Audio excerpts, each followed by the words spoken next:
விசேஷமாய் நம் கடலையோடு சிஎஃப்சி திருச்சபைக்காகவும் அருமை முல்லை மூத்த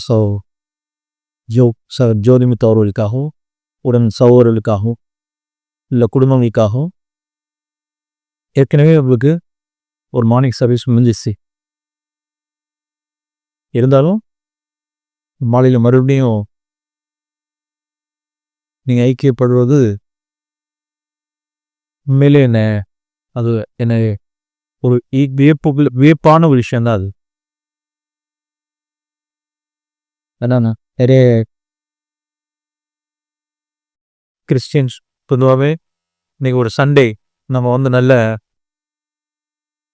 காலையில் சர்வீஸ் போயாச்சு, அப்புறம் ஈவினிங் நமக்கு சொந்த வேலை இருக்குது, அலுவலகத்தில் இருக்குது, வெளியில் இடத்துக்கு போகணும், அதை செய்யணும், இதை செய்யணும் அப்படின்னு எவ்வளோ காரியங்கள் இருக்கலாம். அது மத்தியில் இது போல் அட்டென்ட் பண்ணுறது அப்படிங்கிறது பேசுவா தேவன் அதற்குரிய ஆசிரியருக்கு நிச்சயமாக இவங்களுக்கும் உங்களுடைய குடும்பங்களுக்கு கட்டளையில் வரும்.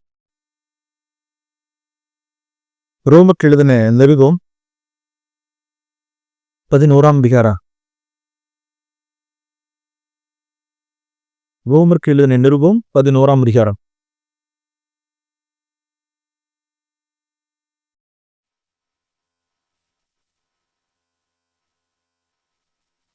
கடைசி இந்த வசனத்துக்கு வாசிக்கிறோம். 36 வசனம். சகலமும் அவராலும் அவர் மூலமாயும் அவருக்காகவும் இருக்கிறது, அவருக்கே என்றென்றைக்கும் மகிமை உண்டாவதாக. ஆமென். இந்த சத்தியத்தை இந்த நாளில் நான் தியானிக்கிறேன். நம்முடைய பொருள் நாம் ஒவ்வொரு மாதம் நாம் முதல் கூடுதலில் நாம் மாலையில் கூடுகிறது தேவ பக்தியும் நம்முடைய குடும்பங்களை நாம் எழுப்பணும், கட்டணும் அப்படிங்கிறது.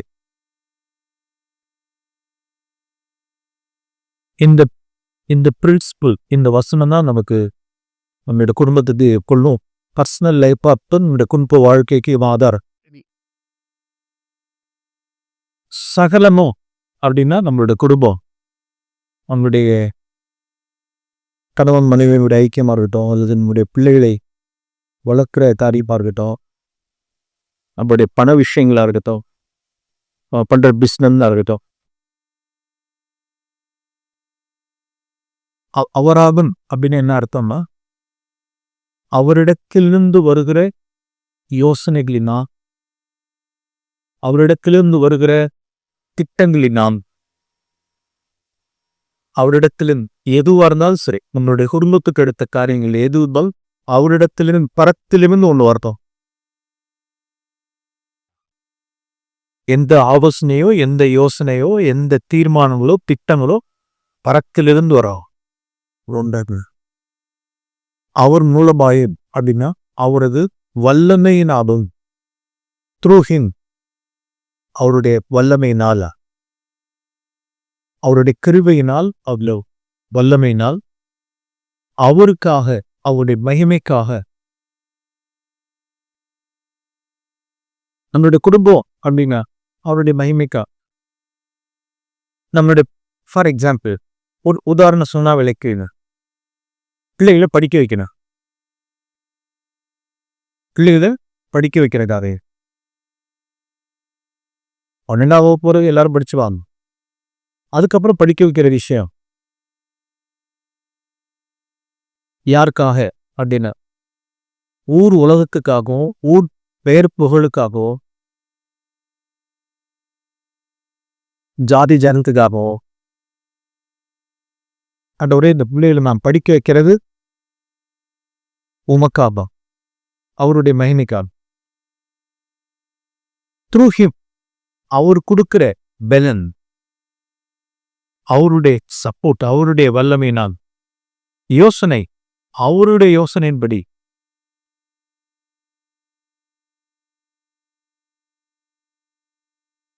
தான் ஒவ்வொரு காரியம். அது பிஸ்னஸாக இருக்கட்டும், நான் செய்கிற இந்த தொழில் உமக்காக, அந்த பிஸ்னஸ்க்கு வேண்டிய ஆலோசனை உம்மிடத்தில் இருந்து அது நிறைவேற்றுக்கு உண்டான வல்லமை கும்பிடத்தில் இருந்து எதுவா இருந்தாலும் சரி, from him, through him, for him. அப்படி இல்லை அப்படின்னா அது கொலாப்ஸ் தான். அதுதான் என்றென்றைக்கும் அது தேவனுக்கு மகிமை உண்டாக்குமா. ஆமென் அப்படின்றது. அதுவே என்றென்றைக்கும் மகிமையை உண்டாவதாக, மகிமை உண்டாக்கும். எதெல்லாம் அவரிடத்திலிருந்து வரலையோ, அவரிடத்திலிருந்து அவருடைய ஆலோசனையின்படி வரல, அதுதான் வாலிப பிள்ளைகள். நீங்க ஒரு ஒரு ஒரு கோர்ஸ் எடுத்து நீங்க படிக்கிறீங்க, ஒரு வேலைக்கு மற்ற காரியங்கள்லாம் அவருடைய அவருடைய அவருடைய ஆலோசனைக்காக காத்திருக்கணும், அவருடைய திட்டத்துக்காக காத்திருக்கணும். ஒரு திருமணமா இருக்கட்டும், அந்த திருமணத்துக்கு உண்டான ஆலோசனை அங்கேருந்து வரணும். அது அவருடைய மகிமைக்காக இருக்கணும். அப்பதான் அந்த ஃபேமிலி என்றென்றைக்கு நிலைக்கிறது. ஓகே, நாம் இதை உங்களுக்கு ஒரு காரியத்தை காண்பிக்கிறேன். இப்ப நாம ஒரு குடும்பம் கட்டுவது போல, நாம் நம்முடைய குடும்பத்தை நான் கட்டுவது போல, கர்த்தர் யாத்ராகம புஸ்தகம் 25ஆம் அதிகாரம், யாத்ராகமம் 25ஆம் அதிகாரம் 8ஆம் வசனத்தில் இப்படி வாசிக்கிறோம். எல்லாரும் வேத வைக்கிறவர்கள் இந்த பக்கத்தை இருந்து யாத்ராகம புஸ்தகம் 25ஆம் அதிகாரம் 8ஆம் வசனம். அவர்கள் நடுவிலே கர்த்தர் சொல்வார், மோசேக்கு, அவர்கள் நடுவிலே நாம் வாசம் பண்ண, உன்ன நடுவிலே நான் வாசம் பண்ண விரும்புறேன். மோசே, இந்த எனக்கு சொந்தமா ஜனமாகி இந்த இஸ்ரவேலுடைய நடுவி நான் வாசம் பண்ண விரும்புகிறேன். அவர்கள் எனக்கு, அதாவது ஃபார் மீ, எனக்காக, என்னுடைய மகிமைக்காக ஒரு பரிசுத்த ஸ்தலத்தில் உண்டாக்கட்டும். அப்ப 8ஆம் வசனத்துல வாசிக்கிறோம், for me, for my glory, என்னுடைய மகிமைக்காக, எனக்காக அவர்கள் ஒரு பரிசுத்த ஸ்தலத்தை உண்டாக்கட்டும். அவருக்காக. கீழே 9ஆம் வசனம், அது எப்படி செய்யணும் அப்படின்னா அவரே சொல்றார், ஃப்ரம் நீ, என்னிடத்தில் நான் சொல்ற ஆலோசனை, நான் உனக்கு காண்பிக்கும் வாசஸ்தலத்தினுடைய மாதிரியின்படியும், அதனுடைய எல்லா தட்டுமுட்டுகள் மாதிரியின்படி, தட்டுமுட்டு ஜாமான் பர்னிச்சர்ஸ், அதனுடைய எல்லா தட்டுமுட்டுகளின் மாதிரியின்படியும் செய்வீர்களாக. அப்படின்னா அந்த ஆசரிப்பு கூடாரத்தை கட்டுவதற்கு வேண்டியதான அந்த பேட்டர்ன், மாதிரி, வடிவம், ஆலோசனை, அதுவும் நானே உனக்கு கொடுக்குறேன்.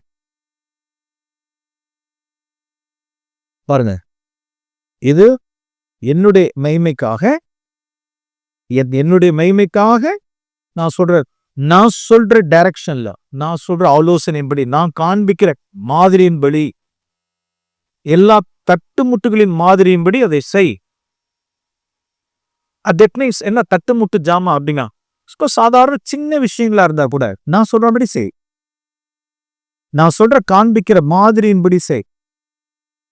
நம்ம நிறைய விஷயங்கள்ல நாம் எதுல போலா இருக்கிறதோ அப்படின்னா, பெரிய விஷயத்துல ஆலோசனை கேட்க நினைப்பான், சின்ன விஷயத்துல ஆலோசனை கேட்க மாட்டோம்.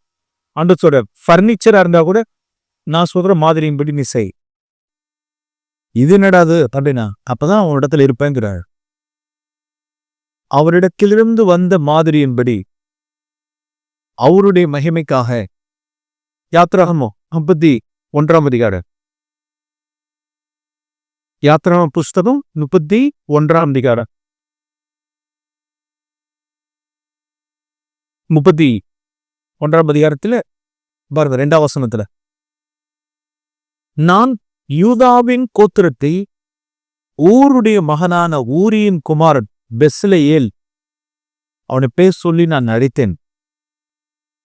வினோதமான வேலைகளை அவன் யோசித்து செய்கிறதற்கும், நல்ல வார்த்தை, வேலைகளை அவன் யோசித்து செய்கிறதற்கும், மற்றும் 5ஆம் வசனத்துல பாரு, சகலவிதமான வேலைகளையும் யூகித்து செய்கிறதற்கும். ஒரு வார்த்தை யோசித்து செய்யறதுக்கும், 5 யூகித்து செய்கிறதற்கும் வேண்டிய ஞானம், புத்தி, அறிவு அவனுக்கு உண்டாக அவனை தேவ ஆவியினால் நிரப்பினேன். இதான் தூக்கி. இதெல்லாம் செய்யறதுக்கு வேண்டிய என்னுடைய ஆவியை நான் அனுப்புறேன். தேவ ஆவியினால் நான் நிரப்பினேன். மோசே, உன்கிட்ட நான் ப்ளூ பிரிண்ட கொடுத்துட்டேன். ஆசரிப்பு கூடாரம் எப்படி கட்டணும் அப்படிங்கிறதுக்கு உன்கிட்ட ப்ளூ பிரிண்ட் படத்தை காமிச்சிட்டேன். நீ அதை எல்லாத்தையும் மேனேஜ்மெண்ட் பண்ணு, மேலாண்மை பண்ணு. நான் 2 பேரை செலக்ட் பண்றேன். ஒருத்தன் யார் அப்படின்னா பெசலேயேல். இன்னொருத்தர் யார் அப்படின்னா 6ஆம் வசனத்தில் வாசிக்கிறோம். தான் கோத்திரத்தில் உள்ள அகிசாமாகின் குமாரனாகிய அதோலியாப். அகோலியாபையும் அவனோட கூட துணையாக கூட்டினது மன்றி ஞான இருதயம் உள்ள யாவருடைய இருதயத்திலும் ஞானத்தை அருளினேன். பாருங்க, நான் நினைக்கிறேன் இந்த பெசலேயேல், இந்த அகோலியாப் அப்படின்னா ஒரு குடும்பத்துல அப்படின்னா அவன் தான் புருஷன், அவன் தான் மனைவி. பெசலேயேல், அகோலியா. தேவன் எப்படி செய்யணும் அப்படின்னா மோசே மூலமா தேவன் ஒரு வரைபடத்தை கொடுத்துருப்பார். மோசே உட்காந்து எல்லாம் செஞ்சுட்டு இருக்க மாட்டார். 2 பேரும் ஆண்டு நீ மோசே, நீ இந்த வேலையெல்லாம் செய்யும். நான் 2 பேரை செலக்ட் பண்றேன். ஒன்னு பெசலேயேல், இன்னும் அகோலியா. இந்த 2 பேருக்கும் பரிசுத்த ஆவியானவர் தெய்வ ஆவினால் அவங்களை நிரப்பிருக்கேன். ஞானத்தின் ஆவியினால் அவர்களை நிரப்பிருக்கேன். ஒரு காரியத்தை யூகித்து யோசித்து செய்வாங்க. அவங்களை கொண்டு through the power of the Holy Spirit நீ இந்த ஆசரிப்பு கூடாரத்தை கட்டு. பாருங்க, இதான் பிரின்சிபல். பேட்டர்ன், ப்ளூ பிரிண்ட் எங்கேருந்து வரும் அப்படின்னா தேவனிடத்திலிருந்து மோசேட்ட வரும். இப்பொழுதே ஒரு வார்த்தை சொல்றேன். தேவன் ஒரு அந்த ஆசரிப்பு கூடாரத்தை கட்டுவதற்கு உண்டான அந்த ப்ளூ பிரிண்ட, அந்த மாதிரி, அந்த படிவத்தை தேவன் மோசேட்ட கொடுத்தார். ஏன் அப்படின்னா மோசே நொறுங்கின மனுஷன். 40 வயசுல நான் கட்டுவேன் அப்படின்னா 40 வயசுல கொடுத்திருந்தாருன்னா மோசே கட்டிக்க மாட்டார். வேற டிசைன்ல கட்டிப்பார். அவர் 40 வயசுல ஒரு வாடிபனா இருந்தபோது எகிப்துல சகல கலா வல்லோன். உலகத்திலே கட்டடக்கலைக்கு பேர் போனது எகிப்தினுடைய பிரமிடுகள் அப்படின்னா உலக புகழ். அந்த எகிப்துல பார்வோன் குமாரத்தினுடைய அரண்மனையில அவன் சகல கலா வல்லனா இருந்து படிச்சான். இன்னைக்கு பாஷையில சொல்லணும்னா நல்ல PhD. எதுல அப்படின்னா ஆர்கிடெக்ட், கட்டிட கலையில அவன் PhD வாங்கினாலும். எத்தனை வயசு அப்படின்னா 40 வயசு. அன்னைக்கு போய் இந்த ப்ளூ பிரிண்ட காமிச்சிருந்தான்னு வச்சுங்க, இந்த வரைபடத்து பிரகாரம் நீ கட்டுன்னு சொன்னா மோசே என்ன சொல்லிருப்பார் 40 வயசுல? இது ஒரு பேட்டர்ன், இது ஒரு மாதிரி. இது என்ன பேட்டர்ன் தூள் போட்டுமா? ஆனால் 40 வருஷம் வனாந்திரத்துல வைத்து தேவன் உடைத்தார். மாமியார் வீட்டுல போய் வீட்டு மாப்பிள்ள மோசே நொறுங்கிட மனுஷன், வீட்டு மாப்பிள்ள. என்ன வேலை? ஆடு மேய்க்கிற வேலை. வீட்டுல எத்தனை மைத்துனிகள், எத்தனை சிஸ்டர் இல்லா, எத்தனை பொழுந்தியாக்குன்னு வீட்டுல இருந்தாங்க. அவங்களுக்கு கீழே 5-6 பேர் இருந்தாங்க. 7 பேர் இருந்தாங்க. ஓசி சோறு தின்னுக்கிட்டு, மாடு மேய்ச்சிக்கிட்டு, ஆட்டு மேய்ச்சிக்கிட்டு, வீட்டு மாப்பிள்ளையா இருந்து 40 வருஷம் தேவன் சிறுவைப்படுத்தி உடைச்சிட்டா. வீட்டு மாப்பிள்ளையா இருக்கிறதுங்கிறதெல்லாம் பெரிய விஷயம். மான, வெக்கம், சூடு, சுரண ஒன்னு எல்லாம் போயிடும். உடைச்சி கிட்ட சகலக்கல வாக்கில் வல்லவன் அப்படின்னு வாசிக்கிறான். வாக்கில் வல்லவன். 80 வயசுல திக்குவாய், மந்த நாவு உள்ளவன், திக்குவாய், பேச தெரியாது. எங்க பேச ஒரு டிரான்ஸ்லேட்டர் பக்கத்துல ஒரு மொழிபெயர்க்கிறதுக்கு ஆர்வம். இப்ப நான் 40 வயசுல இப்படி இருந்த மனுஷன் 80 வயசுக்கு இப்படி திக்குவாய் ஆயிடுச்சு அப்படின்னா, வீட்டுல உன்னை சொல்லணும்னு எழும்புவார். மனைவி யார்? சிப்போரான் யாருன்னா சண்டைப்போலி. சில சிஸ்டர்ஸ் எல்லாம் பாக்குறாங்க, இது என்ன புது பேரா இருக்கு அப்படின்னு. இது எங்க ஊர் பாசன், இங்கெல்லாம் இருக்கானு தெரியல. சிப்போரால் ஈக்குவல் டு சண்டைக்கோழி.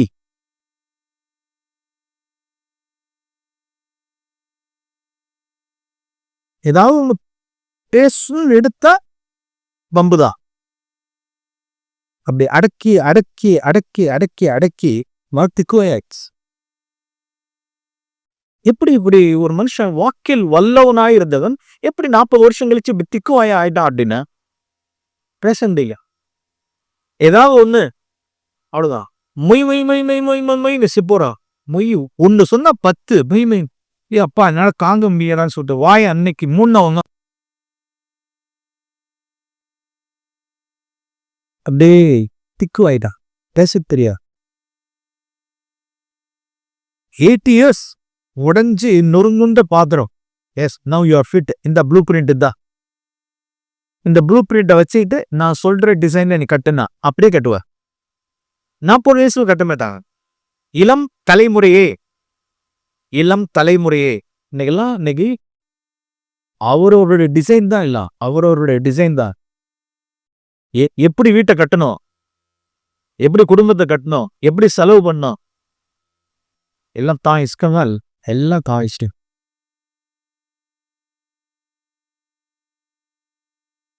அப்படி இருந்தா என்ன ஆகுங்கிறது அப்புறம் சொல்றேன். தேவன் ஒரு காரியத்தை, ஃபார் எக்ஸாம்பிள், தேவனுடைய ஆலயத்தை தாவீது கட்டுறதுக்காக விரும்பினார். தாவீது தேவனுக்கு ஆலயத்தை கட்ட விரும்பினார். கர்த்தர் சொல்றார், நோ, நீ உன் கை ரத்தக்கரை, நீ ரத்த சம்பந்தமான புருஷன், யுத்த புருஷன், நீ நிறைய ரத்தங்கள, இந்த கையோட ரத்த சிந்தன இந்த கரையோட நீ யுத்த மனுஷனா இருந்து இந்த ஆலயத்தை நீ கட்டக்கூடாது. ஆனால் உன் மகன் கட்டுவான், சாலமோன் கட்டுவான், நீ கட்ட முடியாது. ஆனா உனக்கு ஒண்ணு செய்யறேன், ப்ளூ பிரிண்ட் ஒட்டதான் கொடுப்பேன். அந்த தேவாலயத்தை கட்டுகிறதுக்கு உண்டான அந்த பிளான், ப்ளூ பிரிண்ட் மாதிரி படிவத்தை ஒட்ட கொடுக்குறேன். உனக்கு நான் காண்பிக்கிற இந்த பிளான் படி உன்னுடைய குமாரன் சாலமோத்தை சொல்லி கட்ட சொல்லு. அப்ப either Moses or David, even Noah பேழை கட்டினார். 120 வருஷமா பேழை கட்டினார். ஒரு மனுஷன் பேழை கட்டினார், ஒருத்தர் ஆசிரிப்பு கூடாரத்தை கட்டினார், ஒருத்தர் தேவாலயத்தை கட்டுவதற்கு பிளானை வாங்கினார். ஆல் நோவா ஆர் தாவீது ஆர் மோசப் எல்லாரும் நொறுகுண்ட ஒரு அருமையான ஒரு பிரின்சிபல் மாறவே மாறாது. நொறுங்கின மனுஷன் ஜீசஸ், நொறுங்கினவன் பால், நொறுங்கின மனுஷன். நொறுங்கினவங்கிட்ட தான் கர்த்தர் என்ன செய்வார் அப்படின்னா, உன்னை கட்டுவார். குடும்பத்தை கட்டணுமா, தேவ பக்தி உள்ள குடும்பங்களை நான் கட்டணும் அப்படின்னு யார் யாரெல்லாம் இருக்கீங்களோ, நீங்க எந்த சர்ச்சில் இருந்தா தானே, சபையில மேன்மை போராட்டிலாம் பிரயோஜனம் கிடையாது, சிஎஃப்சில இருந்து மேன்மை போராட்டுறது பிரயோஜனம் கிடையாது. தேவ பக்தி உள்ள தேவன் நம்ம மத்தியில வாசம் செய்யும்படிக்கு ஒரு குடும்பத்தை கட்ட வேண்டும் என்றால் பிளான், மாதிரி, பேட்டர்ன், வடிவம், ப்ளூ பிரிண்ட் அவரிடத்திலிருந்து வரணும். மாறாத பிரின்சிபல் அவரிடத்திலிருந்து வரும். இன்னொரு வார்த்தையும் காண்பிக்கிறேன். எசேக்கியேலின் புஸ்தகம், எசேக்கியேல் 47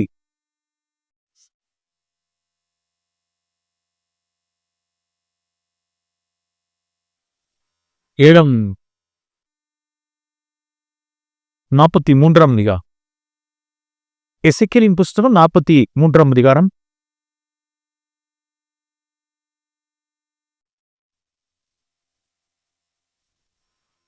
10 வசனத்தில் இப்படி வாசிக்கிறான்.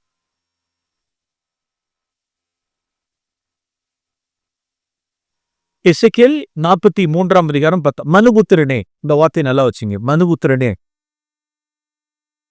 இஸ்ரவேல் வம்சத்தார் தங்கள் அக்கிரமங்களின் நிமித்தம் வெட்கப்படும்படிக்கு நீ அவர்களுக்கு இந்த ஆலயத்தை காண்பி, அதனுடைய அளவை அளக்க கடவர்கள். 11 அவர்கள் செய்த எல்லாவற்றின் நிமித்தம் வெட்கப்பட்டால் அப்பொழுது இந்த ஆலயத்தினுடைய ரூபம், அளவு, முன்வாசல், பின்வாசல், ஒழுங்கு, எல்லா கட்டளை, எல்லா நியமம், எல்லா சட்டம் அவர்களுக்கு தெரியப்படுத்து. அவர்கள் அதனுடைய எல்லா ஒழுங்கு முறைமை கை கொண்டு அவைகள் எப்படி செய்யும்படி அதை அவர்கள் கண்களுக்கு முன்பாக எழுதுவை செய். எசேக்கியேல் மூலமா ஆண்டவர் இஸ்ரவேலர்களுக்கு சொன்ன ஒரு வார்த்தை, தேவன் ஆலயத்தினுடைய பிரமாணத்தை எப்ப காண்பிப்பார் அப்படின்னா, யார் யாரெல்லாம் வெட்கப்படுகிறாக்கோ, வெட்கப்படணும். அது என்ன வெட்கப்படணும்? என்ன கவனிக்கிறீங்களா? சில பேர் கணவன் மனைவி சண்டை போடுறான்னு வச்சு, கணவன் மனைவி ஒத்து சண்டை போடுறாங்க. சிலர் மன்னிப்பே கேட்கறது கிடையாது. சில மன்னிப்பே கேட்கறது கிடையாது. நான் அவர்களுக்கெல்லாம் சொல்லலை. சிலர் மன்னிப்பு கேட்பாங்க. ஒருவருக்கு ஒருவர் சண்டை போட்டாலும் ஒருத்தருக்கு மன்னிப்பு கேட்பாங்க. அப்படி மன்னிப்பு கேட்கும் பொழுது ஒரு வெக்கம் உண்டா? புருஷன் போய் மனைவி இடத்துல என்னை மன்னிச்சதையும் சொல்லிட்டு வெக்கத்தோட கேட்கணும். நான் ஒரு புருஷ லட்சணமா நான் நடந்துக்கல, என்னை மன்னிச்சதையும் கேட்கிறேன். மனைவி ஒரு மன்னிப்பு கேட்கிறப்ப, ஒரு மனைவியினுடைய லட்சணமா நான் நடந்துக்கல, என்னை மன்னிச்சிருங்கிற ஒரு வெக்கம் உண்டாகும். ஒருவருக்கு ஒரு அடுத்தது தேவனுடைய சமூகத்துக்கு புருஷன் முன்னாடி 2 பேரும் போகணும். போய் தேவனுடைய முகத்தை பார்க்கறதுக்கு வெக்கம் உண்டாகும். நான் 2 பேரும் ஃபெயிலியர், ஒருத்தர் அடிச்சுக்கிட்டோம், பேசிக்கிட்டோம், சண்டை போட்டுக்கிட்டோம், உங்க சமூகத்துக்கு வர்றதுக்கே எங்களுக்கு வெக்கமா இருக்கு, உங்களை துக்கப்படுத்திட்டோம், என்னை மன்னிச்சிருங்க ஆண்டவரேன்னு சொல்லிட்டு வெக்கப்பட்டால் அப்பதான் என்ன செய்வாரா? ஆண்டவர் சொல்றாரு பாருங்க, யார் யாரெல்லாம் வெக்கப்படுறாங்களோ அவர்களுக்கு இந்த ஆலயத்தின் பிரமாணத்தை காண்பி. என்னென்னலாம் அந்த ஆலயத்தினோட ரூபம், அந்த வடிவம், அந்த பேட்டர்ன், அளவு, முன்வாசல், பின்வாசல், ஒழுங்கு, கட்டளை, நியமம், சட்ட திட்டம் அத்தனையும். அப்படின்னு என்ன அர்த்தம்? இது என்ன முன்வாசல், பின்வாசல், நியமம், கட்டளை, எதை செய்யணும், எதை செய்யக்கூடாது, எதை வாங்கணும், எதை வாங்கக்கூடாது, எப்ப இது போலாமா, போகக்கூடாதா, இது இப்படி செய்யலாமா, செய்யக்கூடாதா, எல்லாத்தையும் தேவன் காண்பிப்பார். எதை எப்ப செய்யணும், போகணுங்கிற ரூபத்தை எல்லாம், மாதிரி பேட்டர்ன் எல்லாம் காண்பார். above from அவரிடத்திலிருந்து வர்றதெல்லாம் அவரிடத்திலும் வரணும். சகலமும் இங்க காமிச்சிருக்கிற சகலமும் அவரிடத்திலிருந்து, இதன்படி செய்யறதுக்கு வேண்டிய வல்லமை அவரிடத்திலிருந்து, தேவ ஆவியினால். எதுக்காக? அவருடைய மகிமைக்காக. சோ பிரியமானவர்களே, தேவன் ஆலயத்தினுடைய நம்முடைய குடும்பத்தினுடைய அந்த பிரமாணத்தை தேவன் நமக்கு யாருக்கு காண்பிப்பார் அப்படின்னா, நான் ஒரு கேள்வி கேட்கிறேன், நீங்க உள் வாங்கிட்டீங்களான்னு கேட்கிறேன். தேவன் யாருக்கு காண்பிப்பார்? சவுண்டா வெக்கப்படுகிறவர்கள். இன்னொன்னு முதலே சொன்னேன், எஸ் காட் இட். நொறுங்காத மனுஷர்களுக்கு தேவ குடும்பத்தினுடைய ஒரு பிரமாணத்தை காண்பிக்க மாட்டான். அதுக்குதான் தேவன் நம்மள நொறுக்கிறாங்க வச்சுங்களேன், உடைஞ்சு நொறுங்கிடுது. தாவீது உடைஞ்சு நொறுங்குண்ட மனுஷன், மோசே நொறுங்குண்ட மனுஷன், இயேசு நொறுங்குண்டவர், பால் நொறுங்குண்டவர். தேவன் இங்கெல்லாம் நம்மளை நொறுக்க சித்தம் கொண்டாரு, நொறுங்கிடுங்க. தேவன் அற்புதமாய் கவல ரூபத்தை, ஆலயத்தினுடைய குடும்பத்தினுடைய சகல ரூபத்தையும் சகலத்தையும் காண்பிச்சிருவார். Okay, from him, through him, for him.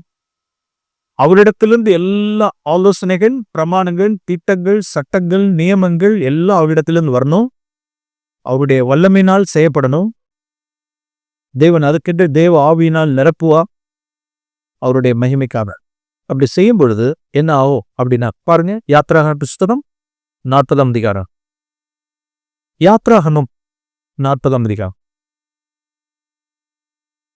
34ஆம் வசனத்தில் வாசிக்கிறோம். அப்பொழுது இப்ப சொன்ன மாதிரி மோசே ஆசரிப்பு கூட முடிச்சிட்டார். முடிச்சுட்டு சொன்னபடி அவர் சொன்னபடி கர்த்தர் சொன்னபடியே கர்த்தர் கற்பித்தபடி எல்லாவற்றையும் செய்து முடிச்சதுக்கு அப்புறம் பாருங்க 34 வசனம். அப்பொழுது ஒரு மேகம் ஆசரிப்பு கூடாரத்தை மூடினது, கர்த்தருடைய மகிமை வாசஸ்தலத்தை நிரப்பிற்று. கர்த்தருடைய மகிமை அவருடைய அந்த வாசஸ்தலத்தை, ஆசரிப்பு கூடாரத்தை நிரப்பிற்று அப்படின்னு வாசிக்கிறோம். ஆங்கிரிமானவர்களை, எப்ப கர்த்தருடைய மகிமை நம்மளுடைய குடும்பத்தில் வாசம் செய்யும், அவருடைய பிரசன்னம், அவருடைய மகிமை எப்ப நம்மளை நிரப்பும் அப்படின்னா, இதான் பிரின்சிபல். அவரிடத்திலிருந்தும் அவர் மூலமாகவும் அவருக்கென்று இருக்கும்போது இதற்கு நேர் எகென்ஸ்டா. இது கர்த்தருடைய வாசஸ்தலம், கர்த்தருடைய வாசஸ்தலத்துக்காக சொன்ன காரியம். அப்படியே உல்டா இப்ப பார்ப்போம். ஆதியாகமம் புஸ்தகம் 11ஆம் அதிகாரம். ஆதியாகமம் புஸ்தகம் 11ஆம் அதிகாரம். இந்த ஆதியாகமம் 11ஆம் அதிகாரம் என்ன அப்படின்னா, பாபில் கோபுரம், பாபில் டவர், பாபில் டவர். ஸோ இந்த பிப்ரவரி மாதம் 1ஆம் தேதியினுடைய இந்த குடும்ப கூடுகைக்கு இன்னைக்கு உண்டான டைட்டில், இந்த கூடுகையினுடைய டைட்டில் என்ன? கர்த்தருடைய வாசஸ்தலமா பாபில் கோபுரம். முதல்ல அதை பார்த்தோம். ஆசரிப்பு கூடாரம் அல்லது கர்த்தருடைய வாசஸ்தலத்தினுடைய பரிசுத்த ஸ்தலத்தினுடைய பிரின்சிபிள்ஸ் என்னங்கிறது நான் சொன்னேன். இப்ப அப்படியே பார்ப்போம் பாபேலினுடைய என்னன்னு பார்ப்போம். பாருங்க, ஆதியாகமம் புஸ்தகம் 11ஆம் அதிகாரம். பூமி எங்கும் ஒரே பாஷை, ஒரே விதமான பேச்சு இருந்தது. ஓகே, ஆதியில. இப்ப முதல்ல 4ஆம் வசனத்துல சொல்றேன், ஜனங்கள் நாம் பூமியின் மீது எங்கும் சிதறி போகாதபடிக்கு see the word, நமக்கு ஒரு நகரத்தையும் வானத்தை அலாவும் சிகரமுள்ள ஒரு கோபுரத்தையும் கட்டி நமக்கு பேர் உண்டாக பண்ணுவோம் பார்வையில் என்று சொல்லிக் கொண்டார்கள். என்ன என்ன போடுறது சொல்லுங்க, எதெல்லாம் உங்களுக்கு பளிச்சுன்னு படுது? நமக்கு ஒரு என்ன கட்டணும்? நமக்கு ஒரு வீட்டை கட்டணும். நமக்கு ஒரு வீட்டை கட்டணும். சில பேர்லாம் ஊழியங்கள்லாம் செய்யறாங்க. சில பேர் ஊழியர்கள், நமக்கு ஒரு சபையை கட்டணும். நமக்கு எதுக்கு? அது எந்த அளவுக்கு கட்டணும்? வானத்தை அலாவு சிகரம் உள்ள கோபுரத்தை. இந்த பாபிலோன் ஸ்பிரிட்ல இருந்து வர்றதுதான் நீங்க பாக்குற எல்லா மாதா கோயிலும். நீங்க பாக்குற எந்த கோயிலா இருந்தாலும் சரி, எல்லாம் எங்க இப்படி பாபினா எல்லாம் கோபுரம் தான். வானத்தை அலாவு சிகரம்ல பாபில் ஸ்ட்ரீட் ஆஃப் பாபிலோன், பாபில் ஸ்ட்ரீட் எல்லாம். சிலர்லாம் அப்படி பார்த்தா நம்ம அப்படியே அப்படி பார்க்கணும். அப்படி உங்க சர்ச்சு எங்க என்ன? எங்க சர்ச்சு இந்த ரோட்ல, இந்த சந்துல, இந்த மூளை முடுக்குல இருக்கு. இது சர்ச்சா? சர்ச்சுன்னா இப்படி இருக்கணும், இப்படி இருக்கணும். பாபேல் பாருங்க, வானத்தினாலும் சிகரமுள்ள கோபுரத்தை கட்டி யாருக்கு பேர்? நமக்கு பேர் உண்டாக பண்ணுவோம் வாருங்கள் என்று சொல்லிக் கொண்டார்கள். பாருங்க 5ஆம் வசனத்துல, மனுபுத்திர கட்டுகிற நகரத்தெல்லாம் விட்டுருங்க, நகரத்தை விட்டுருங்க, கோபுரத்தை விட்டுருங்க, சர்ச்சை விட்டுருங்க. நம்ம மனுபுத்திர நாம கட்டுகிற குடும்பத்தை பார்க்கறதுக்கு கர்த்தர் என்ன செய்தாராம்? இறங்கினார். அவர் அங்கேருந்து பார்த்தாலே பத்தாதா? ஏங்க, அங்கேருந்து பார்த்தாலே பார்க்க மாட்டார். அவர் என்ன செய்யறாரா? என் பாஷையில் புதார், மோனே நான் இறங்கியே பாக்குறேன்னு, நீ என்னதான் கட்டுறேங்கிறத நான் இறங்கி பாக்கேன் அப்படின்னு கர்த்தரே என்ன செய்தாராம்? இறங்கி வந்தார். நான் போய் பார்ப்போம் அப்படின்னு இறங்கினார். அப்பொழுது கர்த்தர் 6ஆம் வசனத்துல பாருங்க, அடுத்தது முதல்ல அவர்களுக்கு பேர் உண்டாக பண்ணி அவருடைய மகிமைக்கு அவன் கொன்னு. இப்ப அடுத்தது, இந்த ஜனங்கள் ஒரே கூட்டமா இருக்கிறார்கள், அவர்கள் அனைவருக்கும் ஒரே பாஷை இருக்கிறது, அதை செய்ய தொடங்கினார்கள். இப்பொழுதும் தாங்கள் செய்ய நினைத்தது ஒன்றும் தடைபட மாட்டாது என்று என்னது இருக்கிறார்கள். என்ன கவனிக்கிறீங்களா? முடிச்சிருவேன்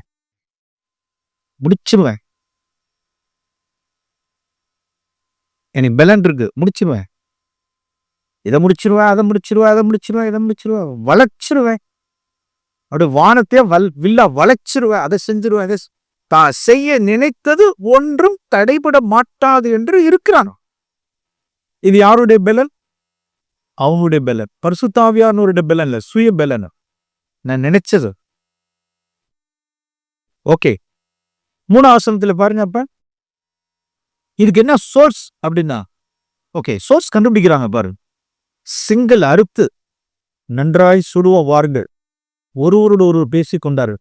கல்லுக்கு பதில் செங்கல், சாந்துக்கு பதில் நிலக்கில். ஓ, கட்டணும்னா என்ன செய்யறது? கல்லு வேணுமே, சரி செங்கல் அறுப்போம். கல்லு வேணும் கட்டணம் கட்டுறதுக்கு, கல் இல்ல, என்ன பார்ப்போம்? மண் இருக்கு, சரி மண்ணை அறுத்துவோம். மண்ணை சுட்டு அதை அறுத்து செங்கல் ஆக்கி, அடுத்தது சாந்து வேணுமே, என்ன பண்றது? நிலக்கீல் இருக்கு, சோர்ஸ் இருக்கு, பலன் இருக்கு, நம்ம மகிமைக்காக. அதான் பாபில். கீழே பாருங்க,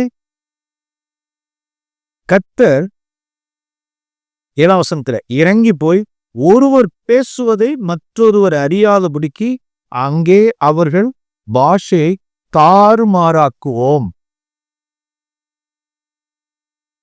கீழே 9, 8 கர்த்தர் அவர்களை அவ்விடத்திலிருந்து பூமியின் மீது எங்கும் சிதறி போக பண்ணினார். அப்பொழுது அவர்கள் நகரம் கட்டுகிறதை விட்டுவிட்டார்கள். பூமி எங்கும் வழங்கின பாஷையை கர்த்தர் அவ்விடத்தில் தாறுமாறாக்கினபடியால் அதன் பேர் பாபேல் என்னப்பட்டது. சிதறி போக பண்ணினார். பாபேல் கன்ஃபியூஷன், பாபேல் குழப்பம், கன்ஃபியூஷன், பாபேல் தாறுமாறு. அருமையானவர்களே, குடும்பத்துல நிதி நிலையில ஃபைனான்ஸ்ல தாறுமாறு இருக்குமானால் எல்லாம் தாறுமாறு. குடும்பத்துல பிள்ளைகள் தாறுமாறு, பிள்ளைகளுடைய நிலைமை தாறுமாறு, பொருளாதாரம் தாறுமாறு, கணவன் மனைவியினுடைய ஐக்கியம் தாறுமாறு அப்படின்னா என்ன பார்க்கணும்? ஆண்டவரே, நான் உம்முடைய பரிசுத்த வாசஸ்தலத்தை நான் கட்டல, நான் எதை கட்டிக்கிட்டு இருக்கேன் அப்படின்னா பாம்பேல கட்டிக்கிட்டு இருக்கேன். நம்மை நாமே நிதானத்தை நியாயந்துக்கிறோம். அம்மையானவர்களே, கடந்த நாட்கள்ல பாபேல் கட்டி இருந்துக்கலாம், இந்த நாள்ல மனம் திரும்பும் போதும். நான் யோசனைக்கு, என்னுடைய யோசனைக்கு, எனக்கு கிடைச்ச சோர்ஸை வச்சு, என்னுடைய பலத்தான், என்னுடைய மகிமைக்காக நான் கட்டின இந்த பாபேல் இன்னைக்கு தாறுமாறு. புரியல? நிறைய பேர் பார்த்துருக்கீங்களா? நிறைய பார்த்துட்டோம். கணவன் மனைவி ஒரே வீட்டில் தான் இருப்பாங்க, அவெல்லாம் தமிழ் தான் பேசுவாங்க. ஆனா புருஷன் சொல்லுவார், மனைவி ஒத்து பேசுவாங்க. நான் பேசுறது உங்களுக்கு புரியுதா புரியலையா அப்படிம்பாங்க. தம்பிங்க, நான் பேசுறது உங்களுக்கு புரியுதா புரியலையா? என்னக்கு நீ பேசுறது எனக்கு புரியுது. நான் தமிழ்ல தானே பேசுறேன், நான் ஹிந்தியில பேசுறேன். ஏன்னா 2 பேரும் தமிழ்ல தானே பேசிக்கிட்டானா புரிஞ்சுக்கல. இவங்க பேசுறது அவங்களுக்கு புரியல, அவங்களுக்கு பேசுறது புரியல, தமிழ்ல தான் பேசுறான், புரிஞ்சுக்க தாறுமாறு. அண்டர்ஸ்டாண்டிங் இல்ல. குடும்பத்துல பிள்ளைகளுடைய நிலைமை தாறுமாறு. ஏன் அப்படின்னா பிரின்சிபல். அருமையானவர்களே, from him, through him, for him. இதுக்கு நேர் பாபில் அப்படின்னா என்னிடத்திலிருந்து, என்னுடைய வல்லமையினால், என்னுடைய மகிமைக்காக. இது என்ன? அவரிடத்திலிருந்து, அவருடைய வல்லமையினால், அவருடைய மகிமைக்கா இருக்கிறது பரிசுத்த வாசஸ்தலம். என்னுடைய யோசனை, என்னுடைய பலன், என்னுடைய மகிமைக்கா கட்டுறது பாபேல். அருமையானவர்களே, கடந்த நாட்களை குறித்து யாரும் ஆக்கினிகளா தீர்த்து கொள்ள வேண்டாம். காப்பனே, எங்கேயோ சம்பேர் நான் மிஸ்டேக் பண்ணிட்டேன், தப்பு பண்ணிட்டேன். பேருக்காகவும் புகழுக்காகவும் எங்க வித்து வித்து பெருமைக்காக, வீண் பெருமைக்காக, ஊர் புகழ்ச்சிக்காக காரியங்களை கண்ணாமன்னு செஞ்சு இன்னைக்கு குட்டிச்சோறாக்கிட்டா. ஆண்டவரே என்ன மன்னிங்க. பெல்லல ஒரு சின்ன ஒரு உதாரணத்தை சொல்றேன். சில ஒரு நடைமுறை உதாரணங்களை சொன்னா விளக்கிவிங்க. நான் தொட்டதும் புழங்கினதோ கோவிடுக்கு முன்னால ஒரு சகோதரர், ஒரு பிலிவர், நம்ம சர்ச்சில் உள்ள பிலிவர் இல்லை, வேற ஒரு சபையில இருக்கிற ஒரு பிலிவர் வெளிநாட்டிலேருந்து காசு பணம் சம்பாதிக்கிறார். இந்த சைடில் கிழக்க அவருடைய சொந்த ஊருக்கு அவங்க அப்பாவுக்கு பணம் அனுப்பி வைக்கிறார். டேடி, நான் ஒரு பணம் அனுப்பி வைக்கிறேன், எனக்காக வீடு கட்டுங்க அப்படின்றார். அவங்க அப்பா அந்த காலத்து மனுஷன், அவர் ஒரு கவர்மெண்ட்ல துறையில் ஒரு இடத்துல ஒரு துறையில் வேலை செஞ்சு ரிட்டையர்ட் ஆகி அவருடைய பண காசு எல்லாம் ரிட்டையர்மெண்ட் வாங்கி அவருடைய பணத்தை சேவிச்சு அவர் ரிட்டையர்மெண்ட் பென்ஷன்ல இருக்கிறார். அப்பா அங்கேருந்து பையன் அங்கேருந்து அப்பாவுக்கு அனுப்பி வைக்கிறார். ரொம்ப சின்ன லெவலாக கட்டிக்கப்பா, ஒரு வீடுன்னா அதுக்கு உண்டானது போதும், ரொம்ப பெருசா வைக்காத அப்படின்னாரு. ஃபாரின் காசு இல்ல, ஃபாரின்ல சம்பாதிக்கிறது இல்ல. இது எப்படி தெரியும்னா அவங்க அப்பா சொல்றாருல்ல, அப்பா அழுகுறாருல்ல, நம்ம தெருவுல நம்ம வீடு மாதிரி இன்னொரு வீடு வைக்கக்கூடாது. நம்ம தெருவுல நம்ம வீடை மாதிரி இருக்கக்கூடாது. அது எப்படி இருக்கணுமா? சுகமாகவும் இப்படி இருக்கணுமா? வானலாவிய சிகரம் மாதிரி இருக்கணும். இப்படிப்பட்டவர்களுக்கு கொரோனா வருமானு கேட்டா கொரோனா வரும், வராது இல்ல, வரணும். கொரோனா வரும், கோவிட் வரும்.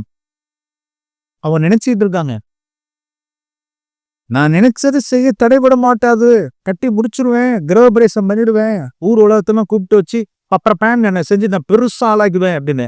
எங்க வந்துச்சுன்னு கேட்டா வேலையே போச்சு. அப்பாரு சொல்றாரு, வேண்டாம் நான் சொன்னேன், பாயிரி நிக்குது. இன்னொரு பிலீவர், அவரு ஒரு இடத்துல ரிட்டையர்மெண்ட் ஆனது. இவங்கெல்லாம் எப்படி முடிச்சாங்க அப்படின்னா, தகப்பனாருடைய பணத்தை எடுத்து உள்ளார போட்டாச்சு. பெத்த பிள்ளை இல்ல, தான் பெத்த பிள்ளை இல்ல, இப்படி நிக்குதே, நடுவுல நிக்குதே. இன்னொன்னுக்கு வியாதி, ஒண்ணுக்கு கோவிட், எல்லாம் அறகுறைவா. இப்ப இந்த வீட்டை முடிச்சு ஆகணும். எப்படி முடிக்கிறது அப்படின்னா, தன்னுடைய பணத்தை எடுத்து போட்டு முடிக்கிறாரு. பிள்ளை கரையாத்தணும்ல. இதான் பாபி. என்னடா தாறுமாறுன்னு இதான் தாறுமாறு. அருமையான ஊழே, இதெல்லாம் இருக்கு. இந்த உதாரணம் சொல்றோம்னா அந்த குடும்பங்களுக்காக சொல்லுவாங்க. அவர்கள் மனம் திருப்புறார்களா மனம் திரும்பலாங்கிறதுலாம் இல்ல, அந்த தகப்பனாருடைய கண்ணீர். என்னோட இன்வெஸ்ட்மெண்ட் எல்லாம் எடுத்து நான் போட்டேன். இன்னொருத்தர் சொல்றாரு, என்னோட ரிட்டையர்மெண்ட் பெனிஃபிட்ஸ் எடுத்து நான் போட்டிருக்கேன். அப்ப வானலாவ அப்படிங்கிறது பாபே. ஊர் உலகத்துக்காக, பேர் புகழுக்காக, அடுத்தவங்களுக்காக சாப்பிட்றதும், அடுத்தவங்களுக்காக உடுத்துறதும், அடுத்தவங்களுக்காக ஒரு காரியத்தை செய்யறதும், நோ, அப்படிலாம் வாழாதீங்க. அப்படிலாம் தட்ஸ் ராங். தப்பு தப்பு தப்பு தப்பு. லேவன் இது கர்த்தனுடைய வாசஸ்தலமா அல்லது பாபேலாக்கிறதுக்கு இந்த பண விஷயத்துல இன்னொன்னு சொல்றேன். உங்களுடைய வருவாய் மாதாந்திரம் 30,000 வச்சுக்க. 30,000 இருக்கட்டும், 50,000 இருக்கட்டும், 20,000, அந்த தேவன் நியமிக்க இருக்கிற அந்த வட்டத்துக்கு உள்ளாக்க நீங்க பிழைச்சிட்டீங்கன்னா அது கர்த்தருடைய வாசஸ்தாரு. உங்களுடைய வருவாய் 20,000 30,000 இருக்கும். ஆனா நீங்க செலவு பண்றது 40,000-50,000 நீங்க செலவு பண்றீங்க அப்படின்னா அது வானாலாவில் உள்ள சிகரம், அது பாபே. அப்ப அந்த இடத்துல என்ன போயிடும் அப்படின்னா கன்ஃபியூஷன் வரும், தாறுமாறுதான் இருக்கும். என்ன தாறுமாறு? தேவனுக்கென்று மகிமையாய் நான் பிழைப்போம். மனுஷருடைய அபிப்பிராயத்துக்கென்று பிழைக்காதீர்கள். மனுஷருடைய அபிப்பிராயத்துக்கு மறிச்சுன்னு, மனுஷருடைய அபிப்பிராயத்துக்காக, மனுஷருடைய புகழ்ச்சிக்காக எதையுமே செய்யாதீங்க. அதெல்லாம் பாபேலுடைய பிரின்சிபல். தேவனுக்காக, தேவனுடைய மகிமைக்காக பிழைக்கிறது தான் காரியம். ஸோ இங்க பாப்போம், நம்முடைய மகிமை, நம்முடைய பலன், நம்முடைய யோசனை தார்மார். கடந்த நாட்களை குறித்து நாம் ஆக்கினிகளா தீர்ப்புகளை வைட்டதில்லை, சோர்ந்து போவதில்லை. ஆண்டவரே, இந்த பிரின்சிபிள் வருகிற நாட்கை எங்களோட குடும்பங்களையும் நாங்கள் ஃபாலோ பண்ணிட்டோம். எதுவா இருந்தாலும் உம்முடைய ஆலோசனையா, உம்முடைய சித்தமா, நீங்க காண்பிக்கிற மாதிரியின்படி நாங்கள் செய்யணும் ஆண்டவரே. இல்லைன்னா நாங்கள் செய்யறதா எந்த விஷயமா இருந்தாலும், ஒன்று வாங்குறதா இருந்தாலும் சரி, ஒன்று விற்கிறதா இருந்தாலும் சரி, நோ. ஓகே, ஒரு 2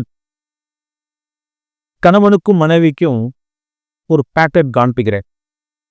எப்படி ஒரு ஒரு ஒரு படிவம், ஒரு மாதிரி எப்படி இருக்கணும் அப்படின்னா, முதல்ல மனைவிமார்களுக்கு சொல்றேன். இதான் மாதிரி பாருங்க. யாத்ராகம் 25:9 இப்பத்தனை எடுத்து வாசிங்கப்போ. யாத்ராகம் 25:9.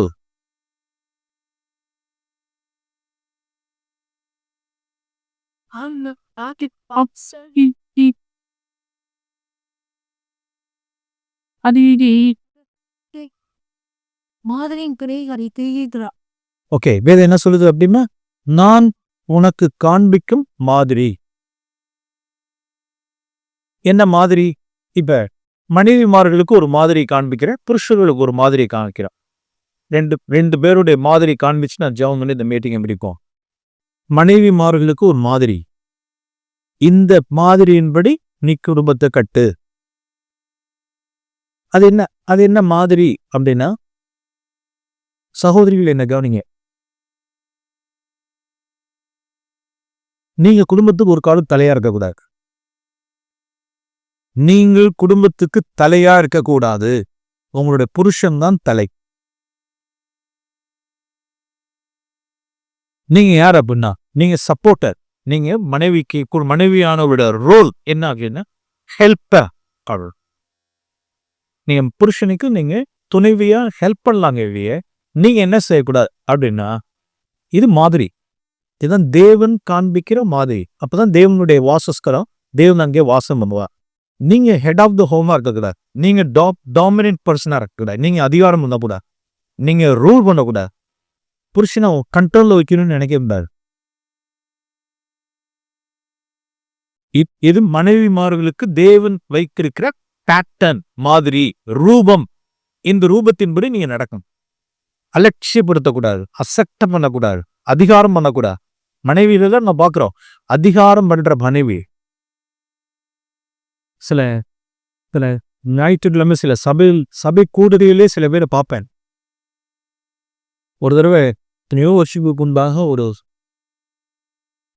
தூத்துக்குடி கான்ஃபரன்ஸுக்காக நேம் லிஸ்ட் எடுத்தோம். யார் யாரெல்லாம் கான்ஃபரன்ஸ்க்கு வரீங்களோ உங்களுடைய பேர் கொடுங்க அப்படிங்கிறப்ப எல்லாரும் பேர் கொடுக்குறாங்க. ஒரு பிரதர் அந்த புருஷன் எப்படி பாரு மியான் இருக்கா. அதனால மியான்ட்டீனா சாப்பிட்டான பிக் கை மியாம்பா. அவர் உங்க ஆர்வமா அதை என்ன பண்ணிட்டாரு கேட்ட, பிரதர் எங்க வீட்டில் ஒரு 4 பேர் இருக்குது, நானே என் மனைவி 2 பிள்ளை பேர் இருக்குதுங்க அப்படின்னு பேர் கொடுத்தா. ஓகே பிரதர் அப்படின்னு பேர் எழுதிக்கிட்டேன். பல வருஷங்களுக்கு கொடுத்தா. இவங்க கொடுக்கும்பொழுது அங்க உட்காந்துருந்தாங்க சிஸ்டர்.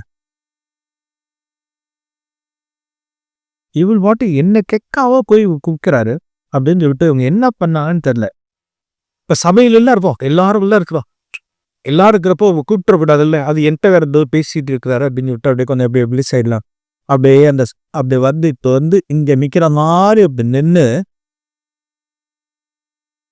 இந்த கண்ணு இப்படி பார்த்ததுதான் ஒரு முறை தான். எதுல? கண்ணுலயே ஒரு பாஷை அப்படி பேசிட்டே இருந்தாரு. இப்படி நேரம் அப்படின்னாரு. அதையும் நான் சைலண்டா கவனிச்சுட்டு தான் அப்படி கோனாரு. இங்க என்ன நடவடிச்சதில்லை. அங்கேயே வந்தார். எங்க பேர் எடுத்து நம்ம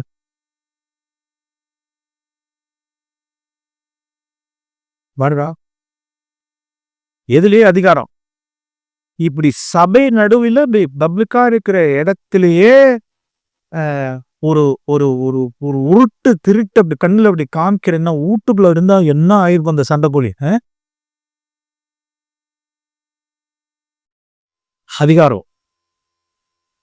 அதிகாரம், அலட்சியம், அசக்கத்தனம், அற்பமா என்றது.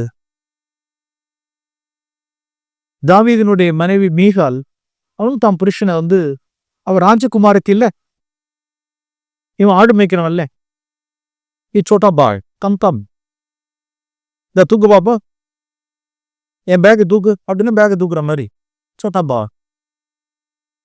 ராஜகுமாரத்தி பண திமிரு, புருஷன அலட்சியம், அர்த்தமா என்று. இது மாதிரியே கிடையாது, இது மாதிரியே கிடையாது. ஒரு கால கடந்த நாட்களில் அப்படி நான் வாழ்ந்திருந்து போமானால் பிரியமானவர்களே, அந்த வீடு பாபேல், அங்க தாறுமாறுதான். எவ்வளவு படிச்சிருந்தாதான் என்ன, எவ்வளவு பேக்ரவுண்ட் இருந்தாதான் என்ன, எவ்வளவு காசு பண்ண இருந்தாதான் என்ன, அது மேட்டரே கிடையாது. ஆண்டவரே, எனக்கு நியமிக்கப்பட்டிருக்கிற தலைக்கு கீழே நான் இருப்பேன், நாமத்தை மகிமைப்படுத்துவேன், இதுதான் பேட்டர்ன், இதுதான் மாதிரி, இதுதான் எங்களுக்கு கொடுத்த வடிவம் அப்படின்னு சொல்லி நீ சப்மிட் பண்ணி இருந்தீங்க அப்படின்னா அந்த குடும்பம் கர்த்தருடைய வாசஸ்தலம். ஐ சே ஆமென். சிஸ்டர்ஸ் ஆமென் சொல்ல முடியுமா? சவுண்டா பேசணும்.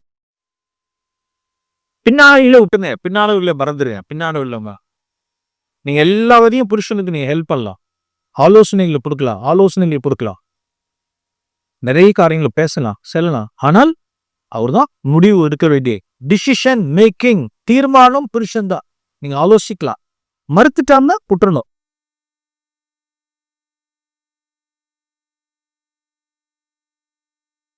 மனைவி மார்பில நான் இப்படி சொல்றது, மூடி மனைவி மார்பில நான் சொல்றது உண்டு. ஏற்கனவே சொல்லியிருப்பேன், ஒரு சில காரியங்களை இப்ப சொல்றேன். ஆங்கிலத்தில் நல்ல வார்த்தை, disobedient wife, obedient wife, submissive wife. தமிழ்ல அப்படி இருக்காது. தமிழ்ல எப்படி இருக்கும் அப்படின்னா, சப்மிசிவ் அப்படிங்கிறதுக்கும் கீழ்ப்படிதல்னு போட்டிருந்தோம், ஒபீடியன்ஸுக்கும் என்ன போட்டிருக்கோம் அப்படின்னா கீழ்ப்படிதல். நம்ம அது தமிழ்ல மொழிபெயர்ப்பினுடைய நான் உங்களுக்கு சரியா சொல்லணும்னா பணிந்த ஆவி உள்ள அப்படின்னு சொல்லிவிட்டேன், உங்களுக்கு புரியுற மாதிரி சொல்றேன்.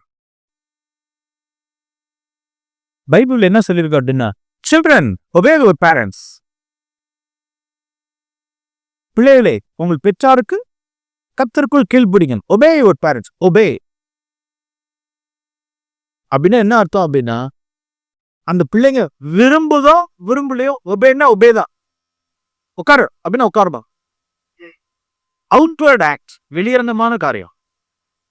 உட்காரு, கோ, கம், டூ, அவ்வளவுதான். அவுட்வர்ட் ஆக்ட், செய்யணும், போனா போகணும், அதான் சில்லம். Obey your parents. ஆனால் வேதம் மனைவிமார்களுக்கு எப்படி சொல்லல அப்படின்னா, ஒபே யுவர் ஹஸ்பண்ட்ஸ் அப்படின்னு சொல்லல. Subject to your wives, submit to your husbands, subject to your husbands. உங்களுடைய புருஷனுக்கு சப்மிட் பண்ணிடுங்கன்னு சொல்லு. இங்க சப்மிட் அப்படின்னு சொல்லுது, அங்க ஒபேன்னு சொல்லுது. பிள்ளைகளுக்கு தான் ஒபே, மனைவிமார்களுக்கு சப்மிட். இதை உங்களுக்கு புரிஞ்சுக்கிற மாதிரி நான் உங்களுக்கு சொல்றேன். அதான் சொன்னே, disobedient wife, obedient wife, submissive wife. அது தமிழ்ல சொல்லணும்னா கீழ்ப்படியாத மனைவி, கீழ்ப்படிதல் உள்ள மனைவி, பணிந்த ஆவி உள்ள பணிவுள்ள மனைவி. ஒரு உதாரணத்தை சொன்னா உங்களுக்கு விளக்குங்க. நீங்க யாருங்கிறத நீங்களே பார்த்து, நீங்க யாருங்கிறத நீங்க போகும்பொழுதே தியானிச்சுட்டு போங்க. ஆண்டவரே, நான் எந்த கேட்டகரி? நான் கீழ்ப்படியாத மனைவியா, நான் கீழ்ப்படியாத மனைவியா, அல்லது கீழ்ப்படிதல் உள்ள மனைவியா, அல்லது பணிவுள்ள மனைவியா? அப்படி இப்போ உங்களுக்கு ஒரு காரியத்தை சொல்றேன், ஒரு உதாரணத்துக்கா. இப்ப நாளைய தினம் ஒரு பெரிய ஃபங்க்ஷன், ஒரு ஈவினிங்ல இங்க கோயில்பட்டியில ஒரு நாளைக்கு ஈவினிங் ஒரு ஃபங்க்ஷன் இருக்கு. ஒரு ரிசப்ஷனோ அல்லது ஒரு என்கேஜ்மெண்ட்டோ அல்லது ஒரு வெட்டிங்கோ ஈவினிங் ஒரு 6 o'clock என்ன செய்யறாங்க, 6 o'clock டேல ஒரு ப்ரோக்ராம் இருக்கு. நீங்க கணவன் மனைவி வெளியில போக வேண்டியதா இருக்கு. நீங்க உங்களை ஆயத்தப்படுத்தி நல்ல வஸ்திரத்தோடு நல்ல ட்ரெஸ்ஸோட நீங்க என்ன செய்றீங்க, நீங்க நல்ல பளபளன்னு வரீங்கன்னு. ஓ, வீட்டுக்கார் பாக்குறாரு, இது என்ன அது ட்ரெஸ்ஸுங்கிறார். இது என்ன ட்ரெஸ் இது, ஏன் இதுல என்ன குறை அப்படின்னு கேட்கிறான். முதல் கேட்டகரி, இதுக்கு என்ன குறை?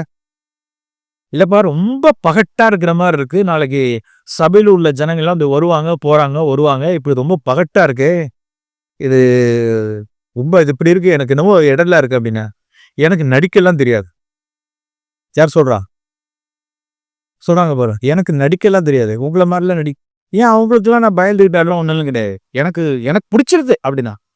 எப்பா எனக்கு பிடிக்கலப்பா அப்படின்னா. உங்களுக்கு பிடிக்கலன்னா? எனக்கு பிடிக்குது. நான் போட்டு வருவோம். வேண்டாம்ப்பான்னு. இனிமேலாம் அதெல்லாம் பண்ணிட்டு இருக்க முடியாது. கிளம்புங்க நான் வரேன். இந்த மனைவி பேர் என்ன சொல்லலாம் சொல்லுங்க? ஏன்னா இவ்வளவு பச்சை தமிழ்ல பேசிட்டு இருக்கேன். என்ன சொல்லுங்க? சவுண்டா? கீழ்ப்படியாமேன் மனைவி. கீழ்ப்படியாத மனைவி.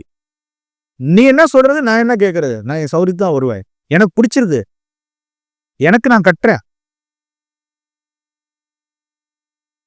ஓகே. சரி வேதனையன்னு சொல்லிட்டு அழைச்சிட்டு போறாங்கன்னு வச்சுக்கி. இப்ப இதே கீழ்ப்படிதல் உள்ள ஒரு மனைவியை பாருங்க. கீழ்ப்படிதல். இது பணிவுள்ள இல்ல. கீழ்ப்படிதல் உள்ள மனைவி. நான் சொல்ற இதே உதாரணத்தை அந்த புருஷன் அப்படி சொல்றாரு வச்சுக்க. என்னப்பா அது பல ஜிலு ஜிலு ஜிலுன்னு இருக்கு. என்ன இருக்கு? ஜிலு ஜிலுன்னு இருக்கு. இதெல்லாம் பகட்டா இருக்கு. இது வேண்டாம். எனக்கு பிடிக்கல அப்படின்னு சொல்றாரு. இந்த கீழ்ப்படிதல் உள்ள மனைவி என்ன சொல்லுவாங்கன்னா, எனக்கு தெரியும். நீங்க சொல்லுவீங்கன்னு எனக்கு அப்பயே தெரியும். நீங்க சொல்லுவீங்கன்னு எனக்கு அப்பயே தெரியும். பிடிக்காத இதெல்லாம் பிடிக்காதே அவங்களுக்கு. இது பிடிக்காதே. இது ஒரு குறை. அவ்வளவுதானே. உங்களுக்கு பிடிக்கல. வெயிட் பண்ணுங்க. நான் போயிட்டு வந்துடுறேன். நான் போயிட்டு வந்துடுறேன்னு சொல்லிட்டு ஏதோ ஒன்று மாத்திட்டு வந்து போதுமா? போதுமா? போதுமா? போலாமா? இவங்க கீழ்ப்படிஞ்சாங்களா? கீழ்ப்படியில. இப்ப நீங்க சொல்லு. சவுண்டா? கீழ்ப்படிஞ்சாங்க. ஆனா உள்ளார அவுட்வர்ட் ஒபீடியன்ட் ஒய்ஃப். இவங்களை நம்ம என்ன சொல்லணும்னா ஒபீடியன்ட் ஒய்ஃப். கீழ்ப்படிதல் உள்ள மனைவி. இன்னர்ல இருந்து வரல, ஸ்பிரிட்ல இருந்து வரல. வேண்டா வெறுப்புக்காக. போதும்ல? போலாமா? வாங்க. ஏதோ ஒரு 2 வீலர் 2 பேர் போறாங்கன்னு வச்சுங்களா, பேச்சே இருக்காது. முடிஞ்சு போச்சு. பேச்சே இருக்காது. இவரு ஒரு மூலையில உட்காந்து சாப்பிட்டுட்டு இருப்பாரு. அவங்க கூட எங்க நான் மனைவி பாவம் அப்படின்னு பார்த்தா, மனைவி உட்காந்து பார்த்தா 3வது ரோல உட்காந்து என்ன செஞ்சுட்டு இருப்பாங்க? சாப்பிட்டுருவாங்க. இவரு உட்காந்து சாப்பிட்டுட்டு இருப்பாரு. அவங்க உட்காந்து சாப்பிட்டுட்டு இருப்பாங்க. அப்புறம் பேச்சே இருக்காது. அமைதியா அதே மாதிரி போயிட்டு அதே மாதிரி வந்துடுவாங்க. வந்து படுத்துருவாங்க. வெளியில யாருக்கும் தெரியாதுங்க. வெளியில பார்த்து ஆனா தலையில முக்காடு இருக்கும். பிரைஸ் லார்ட் இருக்கும். கீழ்ப்படிதல் உள்ள மனைவி. இன்னொரு கேட்டகரி. இதுதான் கர்த்தர் வாசம் செய்கிற ஆவி. பணிந்த ஆவியுள்ளவரிடத்தில் நான் வாசம் பண்ணுகிறேன். பணிவுள்ள ஒரு மனைவி. அவங்களுக்கு முன்னாலே தெரியும். என் புருஷனுக்கு எது பிடிக்கும் எது பிடிக்காதுன்னு அவங்களுக்கு தெரியும். அப்படியே தெரிஞ்சிருந்தும் ஒரு காரியத்தை ஏதோ வித்தியாசமா ஒரு காரியத்தை போட்டுட்டு வட்டாங்களோ, புருஷன் சொல்றாரு, இது என்னது அப்படிங்கிறாரு. நல்லா இல்லையா? கேக்கு நல்லா இல்லையா? உங்களுடைய நோக்கம் அறிஞ்சுதான் நான் செஞ்சேன். ஆனா என்னன்னு தெரியல, தப்பா போயிடுச்சு. குடிக்கல. சரி நான் மாத்திட்டு வந்துருவா. ஓகே. சும்மா நல்ல சந்தோஷமா கலக்கலன்னு ஒரு 3 மினிட்ஸ் வெயிட் பண்ணுங்கன்னு சொல்லிட்டு மாத்திட்டு. இப்போ ஓகேவா? நல்லா இருக்கா? ஓகே. எதுல இருந்து சொல்லுங்க? ஆவியில இன்னர். அதுதான் பணிந்த ஆவி. அதுலதான் வாசம் பண்ணுவான்னு சொல்றேன். அதுதான் கர்த்தருடைய வாசஸ்தலம். இதுக்கு முன்னால் உள்ளதெல்லாம் பாபேல். அருமையான சகோதரிகள், பணிந்த ஆவியுடையவர்களா இருந்து நம் குடும்பத்தை கட்டுவோம். அதான் மனைவிமார்களுக்கு தேவன் காண்பிக்கிற மாதிரி. புருஷர்கள், நம் சகோதரிகளுக்கு நம்ம கேட்டுட்டு இருந்தோம்ல, நம்மை நாம் நியாயந்திருக்கணும்ல, நம்மை நாம் நியாயந்தித்து பார்க்கணும்ல. ஒரு காலம் நம்ம என்ன செஞ்சிடக்கூடாது அப்படின்னா, எபேசிற்கு எழுதின நிருபம்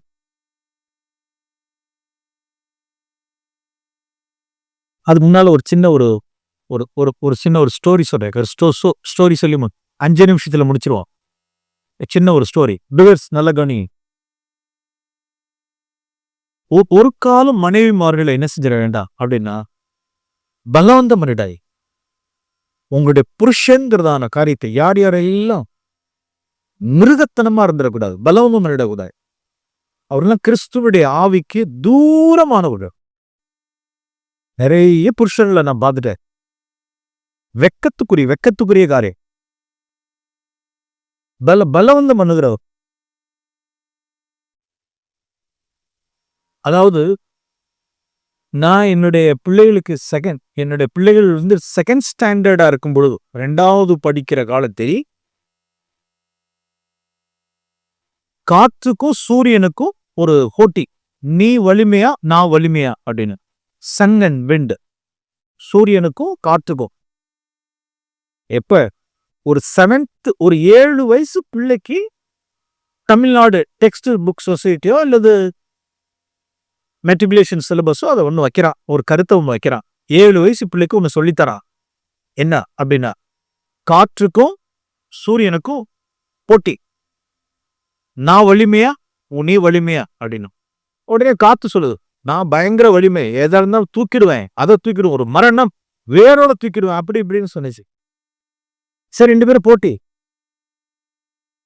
அப்ப ரோட்ல ஒரு மனுஷன் போயிட்டே இருந்தான். ஒரு ஒரு ஒரு ஜாக்கெட், அதாவது ஒரு என்ன சொல்றது, ஜாக்கெட்னா என்ன சொல்றோம், ஒரு ஓவர் கோட், ஒரு ஓவர் கோட் ஒன்று போட்டுக்கலாம், ஒரு கோட் போட்டுக்கிட்டு இருக்கான்.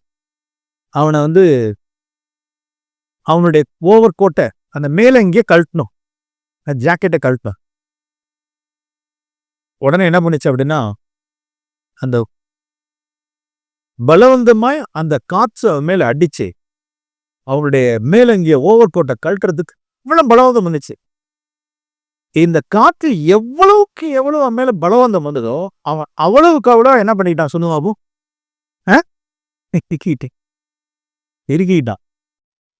இறுக்கிட்டு கீழே உழுகுறான், பிறகு தண்ணி ஒன்னும் பண்ண முடியல. கடைசியில ஓகே நீ ட்ரை பண்ணு அப்படின்னு சூரியன்ட்ட சொல்லுது. சூரியன் இந்த மாதிரி பலம் தன்னலாம் பண்ணல. அப்படியே என்ன பண்ணுச்சு அப்படின்னா, தன்னுடைய வெப்பத்தினுடைய அந்த வெப்ப கதிர்களை என்ன பண்ணுச்சு சொல்லுங்க, அப்படியே அதிகரிச்சு அதிகரிக்க அதிகரிக்க அதிகரிக்க சைலண்டா அப்படியே அதிகரிக்க அதிகரிக்க அதிகரிக்க இவன் எனக்கு என்ன ஆயிடுச்சு, வேர்வை தாங்க முடியாம எதை கட்டினான். இது என்னடா இவ்வளவு புழுக்கமா இருக்கு, வேர்வையா இருக்குன்னு சொல்லிட்டு சாப்பிட்டான். 7 வயசுக்குள்ளே சொல்லி தர்றதுக்கு ஒரு டெக் புக்ல வச்சுங்க பாரு, எப்பயோ படிச்சது. இப்படிதான் தேவனுடைய சாயல் இருக்கு. ஃபோர்ஸ் பண்ணி பலவந்தம் பண்ணி நீ கீழ்ப்படியணும், அதை செய்யணும், இதை அப்படி இல்லை. நம்முடைய அன்பின் அக்கினிய, தட் வார்ம்த், அந்த அன்பின் அக்கினிய நம்ம இடத்தில் உள்ளதான சூட நம் நாளுக்கு நாள் அதிகரிக்க அதிகரிக்க அதிகரிக்க நாம் என்ன செய்யலாம் அப்படின்னா டிராப் பண்ணி வின் பண்ண. ஒரு காலம் நம்ம என்ன செஞ்சிட வேண்டாம், ஃபோர்ஸ் பண்ணி பலவந்தம் பண்ணி டிசைடுன்னு சொல்லிட்டு அது கிறிஸ்துவனுடைய ஆவியே கிடையாது. மனைவிமார்கள் பலவீனமான பாண்டம், அந்த பலவீனமான பாண்டத்துல போய் என்ன செய்ய வேண்டாம், நம்முடைய அதிகாரத்தை செலுத்த வேண்டாம். கிறிஸ்துவனுடைய ஆவியை வெளிப்படுத்துங்க. கிறிஸ்துவனுடைய இதன் புருஷனுக்கு தேவன் காண்பிக்கிற மாதிரி நெருக்கக்கூடாது, ஃபோர்ஸ் பண்ணக்கூடாது. இதை செய்யணும், அதை செய்யணும், இதை செய்யணும், இதை செய்யணும். நம்ம கை ஒருவருக்கு ஒரு பாரமா இருந்துடக்கூடாது. இப்படி நம்மளுடைய வாழ்கிற குடும்பம் ஒரு 3 காரியத்தை நான் சொல்லியிருக்கேன்னு நினைக்கிறேன். ஒன்று, நம்முடைய சிம்பிள் வானலாவில் வாழ்ற வாழ்க்கை கிடையாது, ஒரு எளிமையான ஒரு வாழ்க்கை, தேவன் வைத்திருக்கிற எல்லைக்குள் வாழ்ற வாழ்க்கை. அது கூழோ கஞ்சியோ ரசமோ துவையலோ இல்ல பண்ணோ மேட்டர் கிடையாது. தேவன் வைத்திருக்கிற எல்லைக்கு சிம்பிள் லைஃப், ஆசிரிப்பு கூடாரத்தினுடைய காரியம். மனைவிக்கு பணிந்த ஆவியுள்ள ஒரு மனைவி, புருஷன் தன் மனைவியினிடத்தில் அதிகாரம் செலுத்தாம ஈர்மாப்பாய் ஒரு பலவந்த பண்ணி அதிகாரம் செலுத்தாத ஒரு புருஷனுடைய ஆவி, இதெல்லாம் ஒரு குடும்பத்தை என்ன செய்யறது, கட்டுகிறது. நாம் ஜெபம் பண்ணுவோம்.